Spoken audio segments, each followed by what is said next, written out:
That night, I was humiliated in front of everyone. The man who once called himself a Wall Street legend mocked me, laughed at me, right there in front of my wife. He called me a failure. He said I wasn't man enough to make it in his world. People laughed, and my wife just stood there, her eyes filled with pain and shame. I didn't say a word, but inside, something broke, and something new was born. A fire, a promise.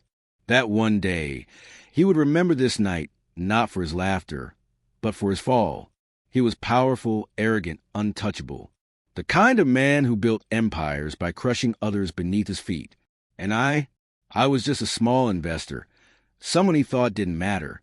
But what he didn't know was that I had something he never had: patience. I started watching him. Not his words, but his patterns, his greed, his lies, his weaknesses. Every deal he made, every shortcut he took, I studied them all. While he laughed at parties and bathed in applause, I was in silence, building my plan. He used to say, "Money is power." But I learned something deeper. Truth is destruction. Years passed, and one day, the cracks began to show. Whispers about corruption, rumors about insider trading. I didn't start them, but I made sure the right people heard them.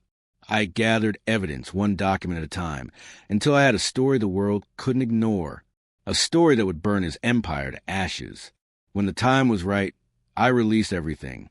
One press leak, one morning headline, and within days, his empire collapsed like a house of cards. The man who mocked me was suddenly the headline himself. Wall Street boss under investigation. Stocks crash overnight. Company CEO resigns amid scandal. He begged for help from the same people he once insulted.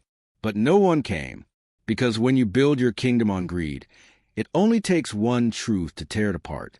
I met him again, not in a conference room, not on a stage, but outside a courthouse. He looked older, weaker, broken. The same man who once humiliated me now couldn't even meet my eyes. He tried to speak, but words failed him. And I simply said, "You mocked me once, in front of everyone. Today the world mocks you," and I didn't even have to raise my voice. I turned and walked away, my wife by my side.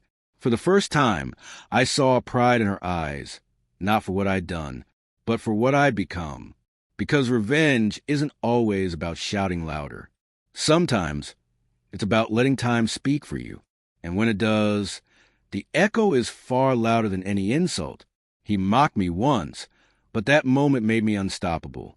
And the man who thought he was untouchable was finally brought down not by power, but by truth,